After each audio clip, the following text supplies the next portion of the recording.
ಎಲ್ಲರಿಗೂ ನಮಸ್ಕಾರ.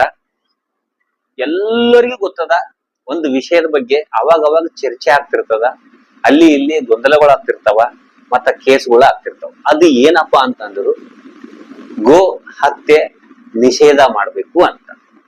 ಸ್ವಲ್ಪ ಮಂದಿ ವ್ಯಾಪಾರಸ್ಥರು ಅವರು ಇವ್ರು ಆ ಕಡೆ ಒಯ್ಯ ಟೈಮ್ನಾಗ ಆ ಸಂಘಟನೆ ಈ ಸಂಘಟನೆ ಅಂದ್ರೆ ಎಲ್ಲ ಗೋಗಳಿಗೆ ಹಿಡಿದು ಕೇಸ್ ಪೊಲೀಸ್ ಸ್ಟೇಷನ್ ಹೋಗ್ತಾರ. ಅಲ್ಲಿ ಸಂಘಟನೆಗಳದು ಅವ್ರದ್ದು ಇವ್ರದ್ದು ಜಗಳ ಪ್ರತಿ ಸರಿ ಆಗ್ತಿರ್ತವ.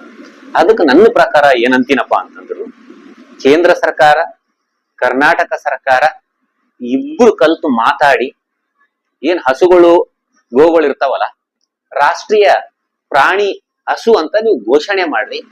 ಅವಾಗ ಯಾರು ಮಾರಲ್ಲ, ಯಾರು ತಗೊಂಡ್ಕೇಸಿ ಕಟ್ ಮಾಡಲ್ಲ. ಅವಾಗ ಸಂಪೂರ್ಣವಾಗಿ ಗೋ ನಿಷೇಧ ಆಗ್ತದ ಅಂತ ನನ್ನ ಒಂದು ಮನವಿ ಅದ. ನಾನು ಏನ್ ಹೇಳಿನಲ್ಲ ಈ ಮಾತು ಕರೆಕ್ಟ್ ಅದ ತಪ್ಪದ ಕಮೆಂಟ್ ಮೂಲಕ ತಿಳಿಸಿ.